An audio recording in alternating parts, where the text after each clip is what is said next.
오늘 하나님 말씀은 사도행전 12장 24절에서 13장 12절까지의 말씀을 교독하도록 하겠습니다.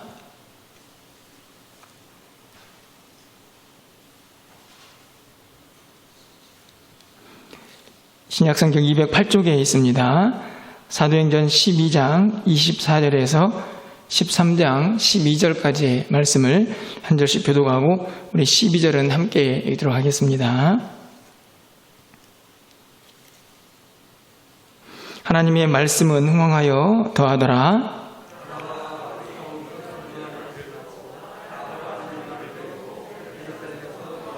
안디옥 교회에서 선지자들과 교사들이 있으니 곧 바나바와 니게르라 하는 시므온과 구레네 사람 루기오와 분봉왕 헤롯의 젖동생 마나엔과 및 사울이라.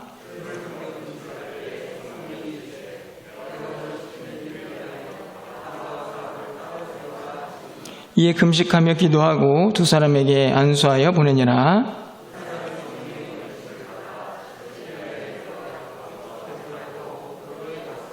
살라미에 이르러 하나님의 말씀을 유대인의 여러 회당에서 전할세 요한을 수행원으로 두었더라.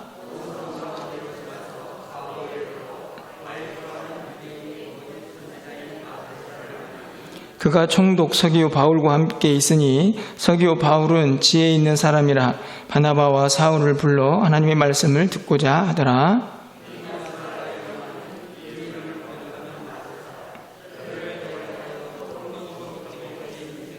바울이라고 하는 사울이 성령이 충만하여 그를 주목하고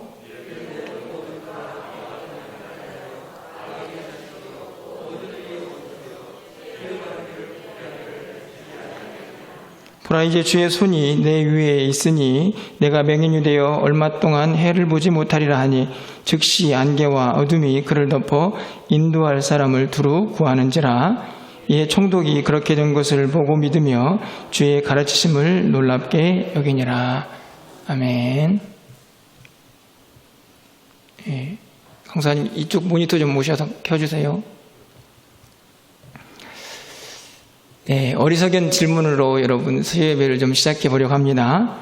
여러분들, 우리 멸류관교회가 성장하시기를 원하시나요? 다들 아멘 하셨죠? 네.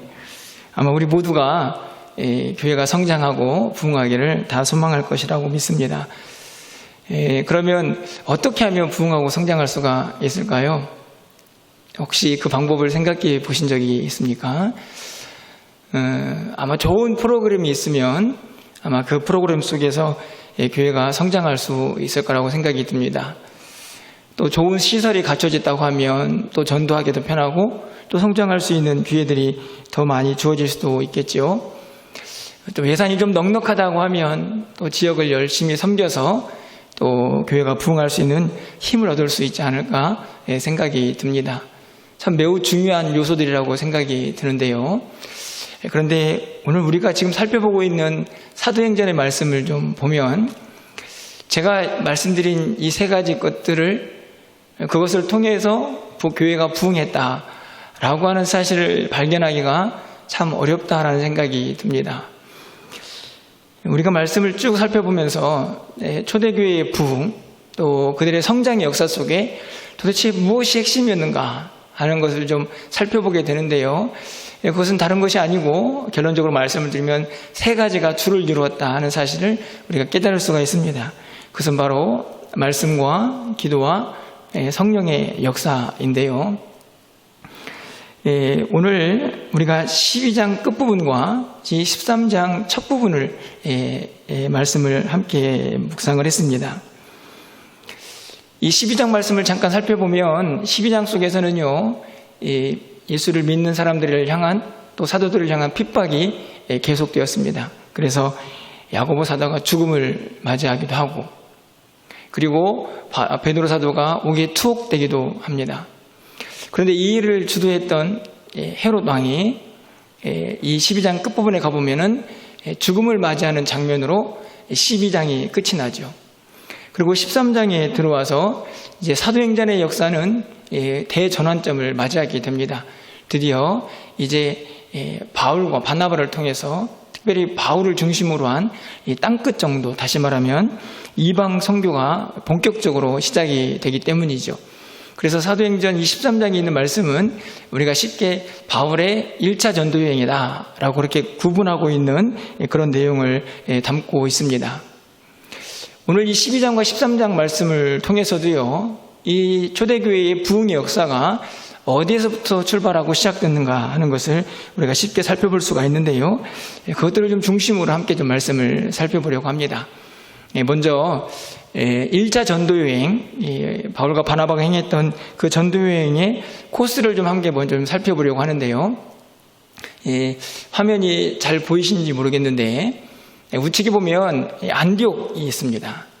그래서 초록색으로, 녹색으로 되어 있는 선이 안디옥 교회를 출발해서 전도여행을 시작하는 그런 코스고요.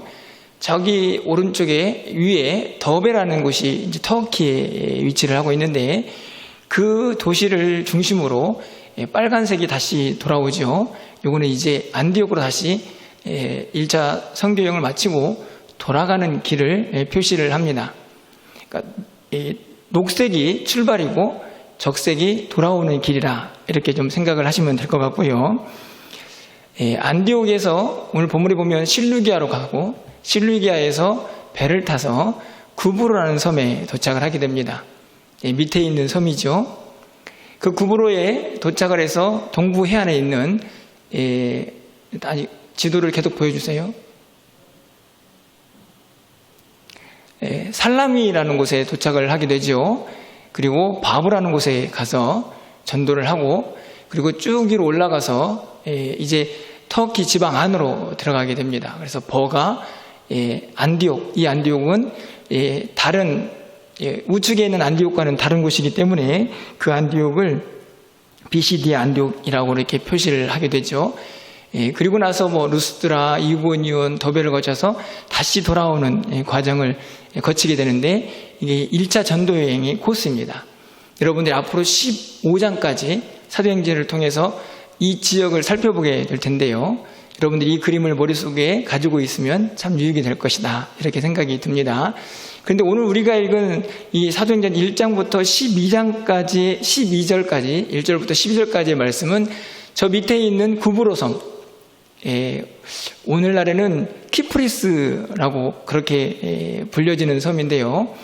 전체 주변 국가 속에서 보시면 작은 섬이 있습니다. 위에는 터키, 오른쪽에 시리아, 레바논이 있고 지금 이스라엘도 있죠. 오늘날의 지도의 모형입니다. 그러니까 지중해 쪽에 있는 아주 작은 섬이죠. 저 섬의 크기는 우리 대한민국의 한 10분의 1 정도이고 현재 인구가 한 120만 정도가 된다고 합니다. 바울이 실루기아에서 나와가지고 배를 타고 저 키프로스, 구브로 섬에 도착을 해서 가장 먼저 살람이라는 곳에 도착을 하고요. 거기에서 바보라는 섬까지 이 섬을 가로질러서 거쳐가게 되는데 그 간격이 약 144km 정도 된다고 그렇게 이야기를 합니다. 그러니까 바울이 그리고 그 전도 여행자들이 이 구브로 섬에 도착해서 동쪽에 있는 살라미부터 서쪽에 있는 바보섬까지 144km 또 그 섬을 가로질러서 전체를 여행하며 복음을 전했던 기록이 오늘 12절까지의 말씀에서 기록이 되어 있습니다. 이렇게 큰 그림을 좀 머릿속에 가지고요. 오늘 본문 속에서 과연 제가 처음에 말씀을 드렸던 말씀과 기도와 또 성령의 역사가 이 초대 가운데 어떻게 나타나고 있는지 함께 좀 살펴보려고 합니다. 먼저 말씀의 역사인데요. 우리가 잘 알고 있는 것처럼 초대교회는 이 성령의 역사 그리고 또 말씀의 역사가 함께하는 그런 역사를 우리가 잘 알고 있습니다.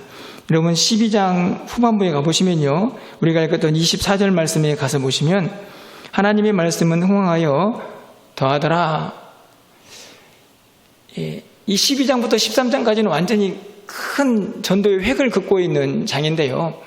이 12장을 마무리하면서 성경은 말씀이 흥황해서 그리고 더하더라 이렇게 기록을 합니다. 말씀이 흥황했다는 말은 다른 말이 아니고 말씀이 널리 선포가 되었다 하는 말씀이고요. 더하더라라는 말씀은 그 말씀 선포를 통해서 믿는 사람의 숫자가 증가했다 하는 말씀입니다. 흥황하여 더하더라. 그 모든 일에 하나님의 말씀이 역사하고 있는 것을 발견할 수가 있는 것이죠. 이 말씀을 보더라도 초대교회의 부흥은 하나님의 말씀과 함께했다 하는 것을 우리가 쉽게 이해를 할 수가 있습니다. 오늘 본문의 13장 말씀을 다시 돌아와서 보면요, 여러분 어떻습니까? 오늘 바울이 이 구브로 섬에 가가지고 살람이라는 곳에 도착을 하게 되는데요, 그곳에 가서 가장 먼저 무엇을 하나요? 여러분 13장에 있는 5절 말씀을 좀 가서 보시면, 살라미에 이르러 하나님의 말씀을 유대인의 여러 회당에서 전할세 요한을 수행원으로 두었더라. 이 말씀을 보면 살라미에 가서 바울과 그 일행이 한 일은 하나님의 말씀을 전하는 일이었습니다. 그렇죠? 지금 이 구브로 섬, 키프로스라고 하는 이 섬은 유럽의 하와이라고 해서 유럽 많은 사람들이 휴양을 가는 곳입니다. 그런데 여러분, 지금 바울과 바나바와 또 그 일행이 이곳에 무엇하러 갔습니까? 복음을 전하러 갔죠. 놀러 간 것이 아니라는 말씀입니다. 그렇기 때문에 가장 먼저 그들이 가서 도착해서 한 일은요, 하나님의 말씀을 전하는 일이었습니다. 이 말씀의 역사가 함께하기를 기대하면서 그 말씀을 증거했을 것입니다. 그렇게 말씀을 전하면서 살라미를 거쳐서 144km가 떨어져 있는 바브라는 성에 도착을 합니다. 그 과정은 자세히 기록되지 않았지만 무엇을 했을까요? 계속 가면서 말씀을 전했겠죠. 여러분, 그리고 그래서 7절 말씀을 가서 보시면 드디어 바브라는 섬에 도착을 하게 되는데요, 그가 총독 서기오 바울과 함께 있으니 서기오 바울은 지혜 있는 사람이라 바나바와 사울을 불러 하나님의 말씀을 듣고자 하더라. 이 7절 말씀을 보면요, 아주 이상한 일이 발생을 합니다. 그곳에 이 총독, 우리가 알다시피 로마에서 그 주변의 속국들을 통제하고 관리하도록 보낸 관리죠. 상당히 높은 지위를 가지고 있는 사람입니다. 그곳에 총독 서기오 바울이라는 사람이 있었는데요, 이 사람이 어찌된 일인지 이 7절 하반절 말씀을 보면 바울과 이 사울과 바나바를 불러서 하나님의 말씀을 듣고자 하였다, 이렇게 기록을 하고 있습니다. 이 본문을 보면 하나님의 말씀 역사가 그대로 일어나고 있는 것을 발견할 수가 있죠. 이 바울과 바나바가 가서 이 총독에게 말씀을 좀 들으십시오, 이렇게 전한 게 아니고 어떤 경로를 통해서인지 알 수 없지만 이 총독의 마음속에 하나님의 말씀을 좀 들어봐야겠다라는 마음이 들었다는 것을 성경이 기록하고 있습니다. 어떻게 그런 마음이 들었을까요? 그 안에 말씀의 역사가 임하여서 하나님의 말씀에 대한 궁금증이 생겨나게 된 것이죠. 사실은 이 총독은요, 순수의 로마인이라고 할 수 있습니다. 어찌 보면 유대적 사고와는 좀 거리가 먼, 그러니까 하나님의 말씀과는 거리가 먼 사람이라고 할 수 있는데요, 그가 하나님의 말씀에 대한 관심을 가졌다는 것은 매우 놀라운 일이죠. 뿐만 아니라 더 놀라운 것은요, 이 총독 곁에는요, 아주 이상한 사람이 하나 있었던 것을 볼 수 있습니다.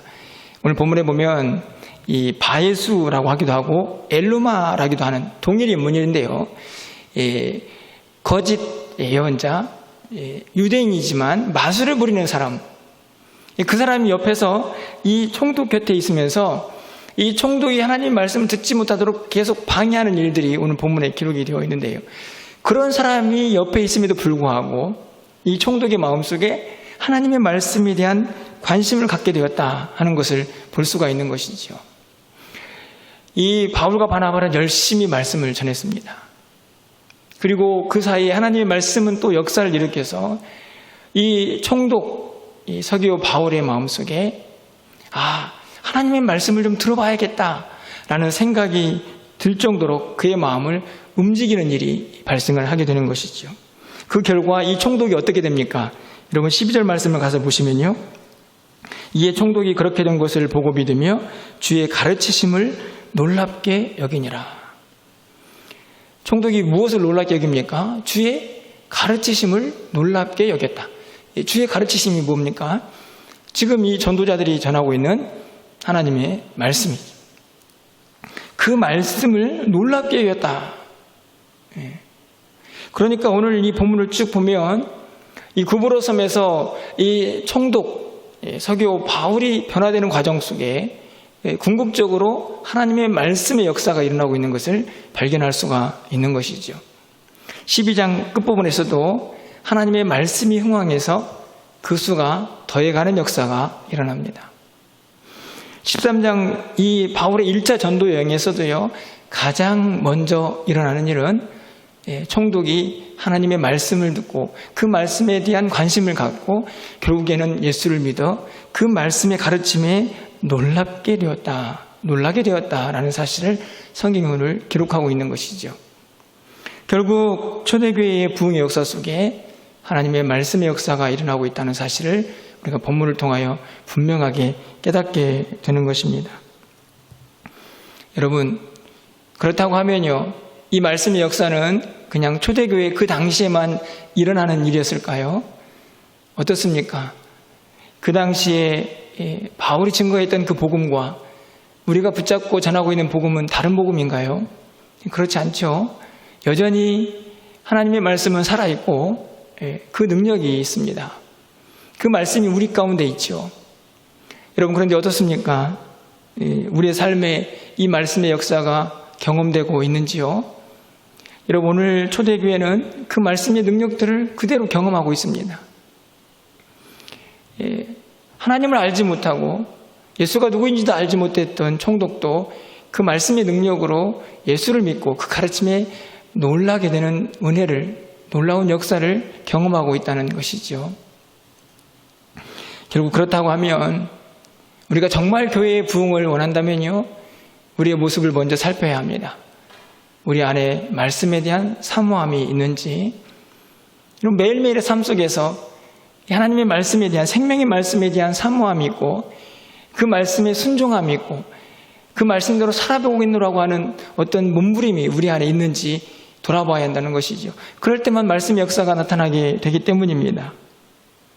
또한 이 말씀을 얼마나 열심히 증거하고 전하고 있는지 우리는 또 우리의 모습을 살펴보아야 합니다.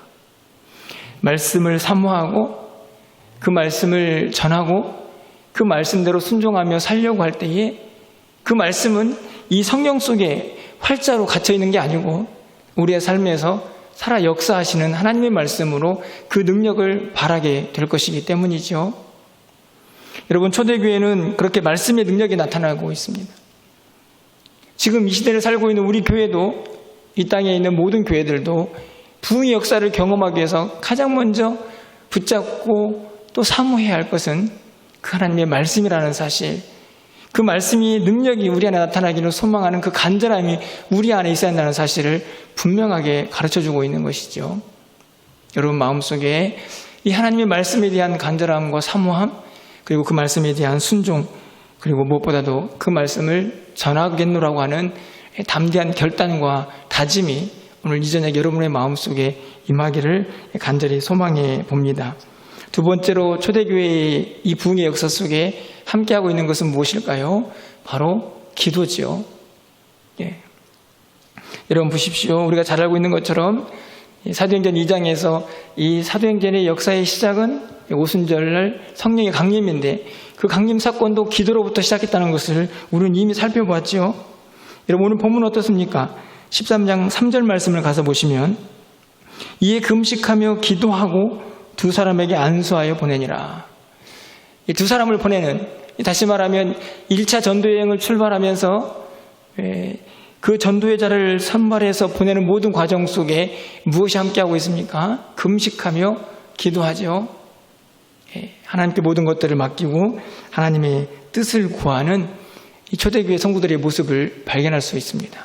기도하죠. 이 귀한 부흥의 역사를 이루기 위해서 복음을 전하는 그 발걸음을 옮겨가는 그들을 위하여 하나님 앞에 간절한 마음으로 기도하고 있는 성도들의 모습을 발견할 수가 있는 것입니다. 여러분, 우리가 지난주 살펴봤던 12장의 말씀은 어떻습니까? 여러분, 그곳에서도 기도가 계속되고 있는 것을 우리가 살펴볼 수가 있죠. 여러분, 12장 5절 말씀을 좀 가서 보십시오. 이에 베드로는 옥에 갇혔고 교회는 그를 위하여 간절히 하나님께 기도하더라.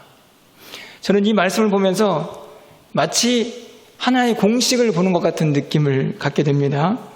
베드로는 옥에 갇혔고 교회는 기도했고, 옥에 갇히는 것은 그들이 직면한 어려운 상황이죠. 그때 그들은 어떻게 반응을 합니까? 간절히 하나님께 기도하죠. 옥에 갇히는 안타까운 상황을 직면하고 좌절하고 절망하고 그냥 단순하게 어떻게 하지? 안절부절하는 모습이 아니고 그들은 간절히 하나님께 기도합니다. 옥에 갇혔던 이 베드로를 위해서 마치 하나의 공식처럼 그들은 다 같이 모여 간절하게 하나님의 뜻을 구하며 또 간구하게 되는 모습을 기록하고 있는 것이죠. 여러분, 12절 말씀 좀 가서 보십시오. 깨닫고 마가라는 요한의 어머니 마리아의 집에 가니 여러 사람이 거기에 모여 기도하고 있더라. 기도했습니다. 오늘 이 바나바와 사울을 전도여행을 보내면서 성도들이 기도했고, 또 예루살렘에 있는 교회도 이 베드로가 옥에 갇히자 그들은 모여서 또 간절히 기도했습니다. 기도를 통하여 하나님의 도우심을 구하고 있는 것이죠. 여러분, 그 기도가 하늘에 상달되었습니다. 그래서 어떻게 됩니까? 베드로가 옥에서 이 성령의 도우심을 받아 나오게 되는 사건이 바로 이어서 기록되어 있지 않습니까? 여러분, 6절 이하의 말씀을 가서 보십시오.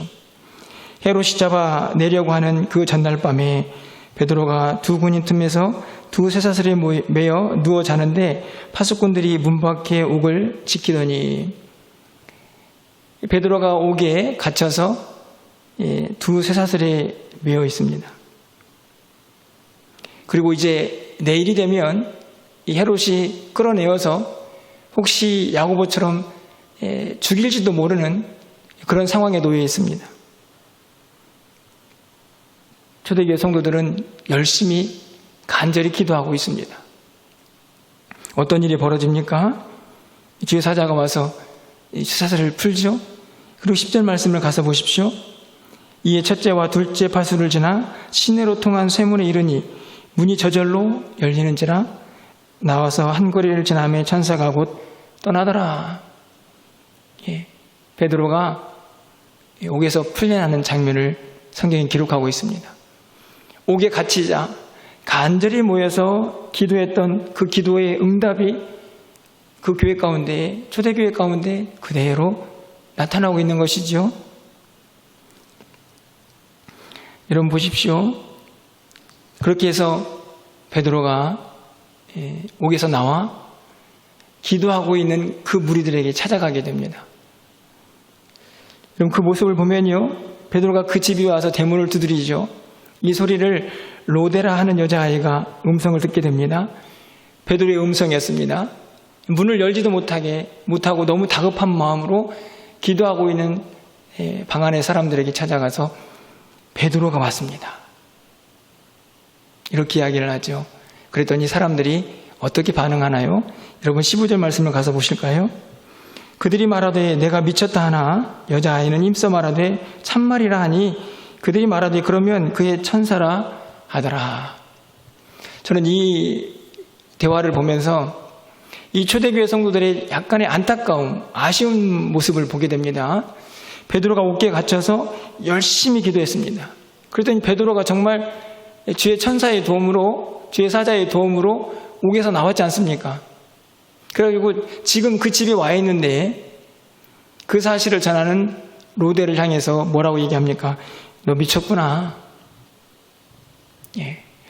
그렇게 기도했지만 어찌 보면 믿을 수 없을 것 같은, 당장 내일이라도 이제 처형을 당할지도 모르는 베드로가 자기 집 문 밖에 왔다는 사실을 성도들이 믿을 수 없을 만큼 그 일은 너무너무나 위대한 일이었다라고 생각이 듭니다. 어떤 일인가요? 기도의 역사죠. 그들이 간절히 기도했더니 정말 베드로가 옥에서 풀려났습니다. 그들이 이 로드라는 여자에게 너 미쳤구나, 참말이라고 말할 때 그냥 베드로의 천사일 뿐이야, 그냥 베드로의 영이 왔을 거야, 이렇게 말하는 그런 상황, 그만큼 믿지 못할 일들이 그들에게 일어났던 것이죠. 무엇 때문입니까? 기도의 역사입니다. 그들이 간절히 기도했더니 정말 하나님께서 그 기도의 응답으로 베드로를 풀려나게 하셨던 것이죠. 여러분, 초대교회는 이렇게 기도의 역사가 일어났던 곳입니다. 기도의 응답이 열매가 있었던 곳이죠. 여러분, 우리가 잘 알고 있는 것처럼 마가복음 9장에 가보면 귀신 들린 아들을 아버지가 데리고 나와서 제자들에게 고쳐달라고 얘기하지 않습니까? 제자들이 고치지를 못했습니다. 예수님께서 고쳐주시죠. 나중에 시간이 지나서 제자들이 예수님에게 조용히 묻습니다. 어떻게 그런 일이 일어났습니까? 그때 제자들에게 예수님께서 뭐라고 말씀하시나요? 마가복음 9장 29절, 우리가 잘 아는 말씀이죠. 이르시되 기도 외에 다른 것으로는 이런 종류가 나갈 수 없다. 기도의 역사를 말씀하고 있는 것이죠. 오늘 이 사도행전도 그 기도의 역사를 경험하고 있는 것입니다. 누군가 옥에 갇혔습니다. 상황이 절박해졌습니다. 다음 날이면 그 사도가, 그들에게 복음을 전하고 말씀을 전했던 그 사도가 죽음을 당할지도 모르겠습니다. 절박한 상황 속에서 그들은 기도했습니다. 간절히 기도했습니다. 기도의 역사가 나타났습니다. 여러분 어떻게 생각하시나요? 그 기도의 역사는 초대교회에 국한된 것입니까? 그때만 나타나고 요즘 이 시대는 나타나지 않는 역사인가요? 어떠신가요? 여러분은 어떻게 믿음 생활을 하시고 계십니까? 저는 초대교회 역사에 나타났던 그 기도의 응답은 이 시대에도 동일하다라고 확신하고 믿고 있습니다. 우리가 무엇을 해야 할까요? 하나님께 간절히 부르짖어야 합니다. 기도하는 말씀이죠. 교회는, 성도는 기도의 불을 꺼서는 절대로 안 됩니다. 어떤 상황 속에서도, 어떤 자리에서도 우리가 하나님 앞에 간구하고 기도하는 그 시간을 절대로 놓아서는 안 된다는 말씀이죠. 여러분, 제가 서두에 교회의 부흥을 원하십니까? 아멘이라고 말씀을 하셨습니다. 그렇다고 하면 우리가 기도해야 합니다. 간절히 기도해야 하죠. 여러분, 베드로는 옥에 갇혔습니다. 초대교회 성도들은 마치 공식처럼 하나님 앞에 모여서 간절히 기도했습니다. 여러분, 우리의 상황이 어떻습니까? 기도 않고 견딜 수 있는 상황인가요? 물론 그냥 그렇게 흘러가기로 마음 먹는다면 그렇게 살 수 있습니다. 하지만 여러분, 우리 주일학교 아이들을 보십시오. 우리가 처한 상황들을 보십시오. 전도도 할 수 없고요. 수련을 해야 하는데 함께 모이지도 못하고 있습니다.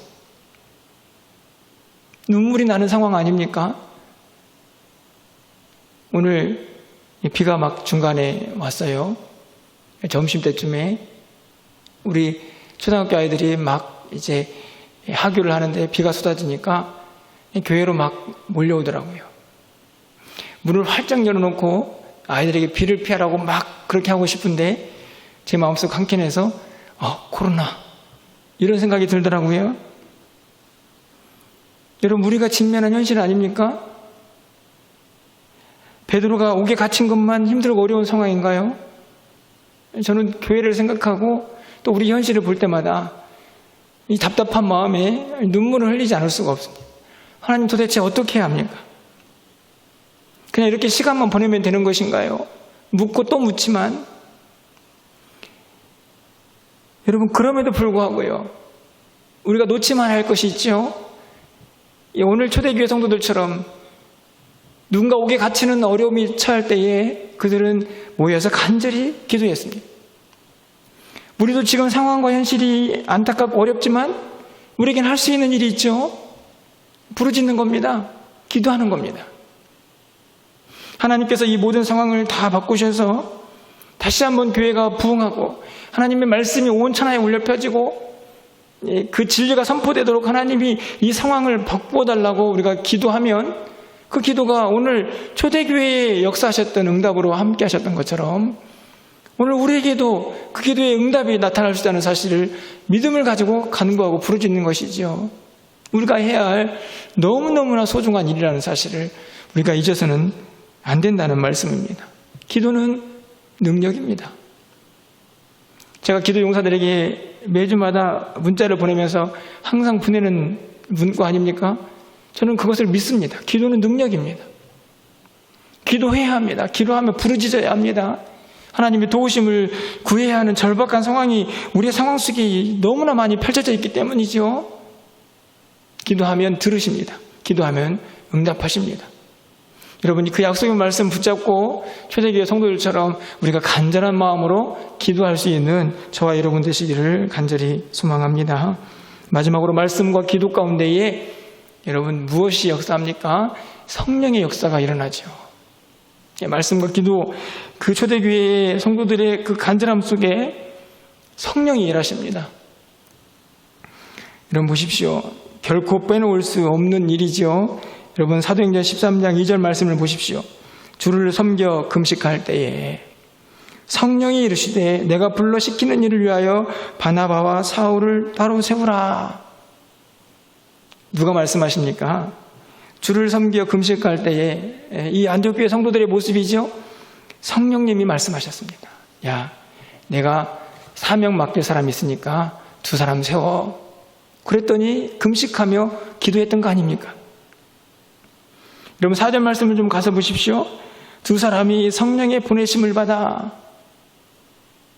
성령이 말씀하셨고 그래서 두 사람을 세웠습니다. 누가 그들을 보냅니까? 안디옥 교회 성도들이 보냈습니까? 맞습니다. 그렇지만 오늘 성경은 누가 보냈다고 얘기합니까? 성령님이 보내셨죠. 무엇 하라고요?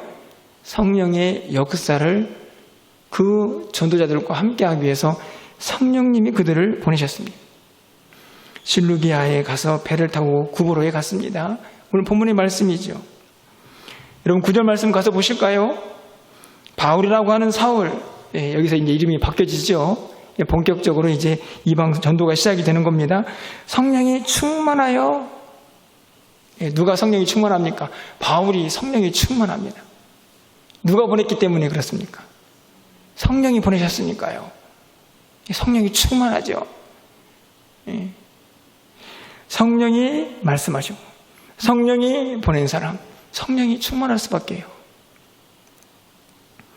여러분 보십시오. 그뿐만이 아니죠. 11절 말씀을 가서 보시면 보라 이제 주의 손이 내 위에 있으니 내가 맹인이 되어 얼마 동안 해를 보지 못하리라 하니 즉시 안개와 어둠이 그를 덮어 인도할 사람을 두루 구하는지라.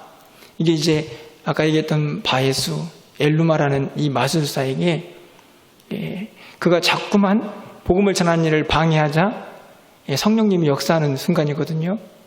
이 바울이 성령이 충만해가지고 이렇게 이야기하는 겁니다. 보라, 이제 주의 손이 내 위에 있다. 이게 무슨 말인가요? 성령이 역사하고 있다. 너는 이제 맹인이 될 것이다. 잠시 동안이지만 해를 보지 못한다. 말씀하시니 그냥 그대로 이루어집니다. 악한 영, 여기 보면은 이 바울이 오늘 이 엘루마를 뭐라고 얘기하냐면요. 10절 말씀을 보면 마귀의 자식 이렇게 얘기하죠. 악한 영에 사로잡혔다 이렇게 얘기하는데 성령이 그 악한 영을 이기는 것이죠. 주의 손이 그 위에 임하여서 성령을 방해하는, 복음 증거를 방해하는 이 사람을 눈이 멀게 만들어 버립니다. 성령의 역사죠. 성령의 승리라고 말할 수가 있습니다. 여러분 그뿐이 아닙니다. 여러분 오늘 13장 말씀에서도 계속해서 성령이 역사하죠. 여러분 12장 다시 가서 보시면요. 베드로가 옥에서 나오는 사건이 발생을 하는데 그 사건 속에서 누가 역사합니까? 12장 7절 말씀을 좀 가서 보시면 호련히 주의 사자가 나타나매, 주의 사자가 천사죠. 하나님의 영이 역사를 하는 것입니다. 세사들이 다 풀려나가고요. 결국 옥에서 나오게 되지 않습니까? 누가 주도합니까? 성령이 주도하죠. 여러분 사도행전 12장 23절 말씀을 좀 가서 보십시오. 헤롯이 영광을 하나님께 돌리지 아니하므로 주의 사자가 곧 친히 벌레에게 먹혀 죽으니라. 헤롯, 복음을 증거하는 일을 방해하는 자가 아닙니까? 누가 역사하십니까? 주의 사자, 하나님의 영이 역사하시죠. 그가 벌레에 먹혀서 죽음을 당합니다. 오늘 엘루마라는 이 마술사는 주의 손이 그 가운데 임하게 되니, 그 위에 임하게 되니 맹인이 됩니다. 여러분, 성령의 역사입니다. 성령이 일하시죠. 여러분, 또 한번 질문해 봅니다. 그 성령님은 초대교회에만 살아서 역사하시나요? 저는 그렇게 생각하지 않습니다. 오늘도 우리와 함께 하시는 성령님은 여전히 역사하시며 우리와 함께 일하시기를 원하십니다. 우리는 무엇을 구해야 합니까? 매일매일 성령의 충만함을 구해야 합니다. 오늘 이 초대교회 성도들이 성령의 말씀하심을 듣고 기도하며 성령의 사역에 동참했던 것처럼 우리도 성령을 구하고 성령의 충만함으로 늘 채워져서 하나님의 영이 일하시는 그곳에 우리가 함께 동참해야 한다는 말씀입니다. 주님은 오늘도 우리와 함께 일하시기를 원하십니다. 초대교회에서 그 교회의 부흥의 역사를 이루어 가셨던 그 하나님의 영이 오늘 우리 가운데도 함께 하시며 그 충만함으로 함께 하셔서 주의 복음이 온 천하에 그렇게 전파되고 죽은 영혼이 주께로 돌아와서 교회가 부흥하는 그 일에 함께 일하시기를 원하고 계시다는 말씀이죠. 그러니 오늘 우리는 또 성령의 충만함을 구하며 간절하게 그분과 함께 사역하는 그분의 역사를 경험하는 우리의 삶이 되어야 한다는 말씀입니다.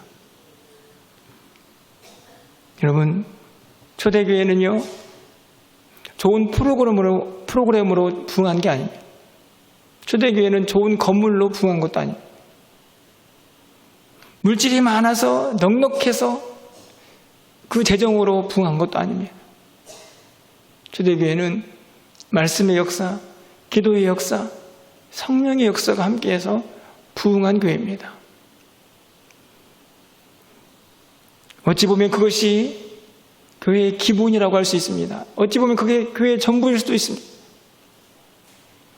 말씀을 맺으면서 제 스스로에게 이렇게 질문해 봅니다. 물론 말씀과 기도와 성령의 역사가 따로 구분될 수 있는 것은 아니겠지만 각 항목을 따로따로 구분해서 점수를 매겨본다면 나는 몇 점이나 줄 수 있을까? 하나님께서 나에게 말씀과 기도와 성령과 함께하는 그 놀라운 사역들을 점수를 먹이신다면 몇 점이나 주실까? 그런 생각이 문득 들더라고요. 여러분 어떠신가요? 말씀이 있습니다. 기도가 있습니다. 성령의 역사가 있습니다. 여러분, 만약에 하나님께서 여러분을 보시면서 점수를 먹인다면 각 항목에 몇 점 정도 맞으실 수 있을 것 같습니까? 어떠시는가요? 혹시 다 과락은 아닐까요? 물론 저 자신도 여전히 부족하고 오늘 이 말씀을 전하면서도 또 이 말씀이 그냥 이론에 그쳐버리면 어떻게 하나. 이 삶에서 역사해야 하는데, 이 삶에서 이 말씀과 기도와 성령의 역사가 일어나야 하는데 그냥 머릿속에만 이론적인 지식으로 머무르면 어떻게 하나 하는 이 간절함이 제 마음속에 있어서요. 그냥 다른 주제를 가지고 말씀을 전할까? 사실 이런 생각도 제 마음속에 이렇습니다. 여러분, 말씀, 기도, 성령의 역사는 교회의 부흥의 핵심입니다. 절대적으로 우리가 붙잡고 회복해야 할 귀한 사명들인 것이죠. 여러분, 오늘 이 말씀을 절대로 잊어버리지 마시고, 그리고 머릿속에만 이론적으로 간직하지 마시고 좀 결단하고 다짐했으면 좋겠습니다. 내가 더 말씀을 사모하겠습니다. 말씀을 더 순종하고 그 말씀을 전하기 위해서 애를 쓰겠습니다. 제가 지금보다 더 간절하게 하나님 앞에 간구하며 기도하겠습니다. 그리고 성령의 충만함을 가지고 매일매일의 삶에서 그 성령의 역사와 동행하며 주께서 맡긴 사명들을 그 성령님과 함께 이루어가겠습니다. 라고 하는 다짐과 결단이 우리 안에 임하여질 때에 우리 교회는 부흥하게 될 것입니다. 여러분의 믿음은 지금보다 더욱 성장하게 될 것입니다. 그 은혜가 우리 교회 가운데 또 여러분의 심령 가운데 가득 차고 넘쳐나기를 주님의 이름으로 간절히 축원합니다.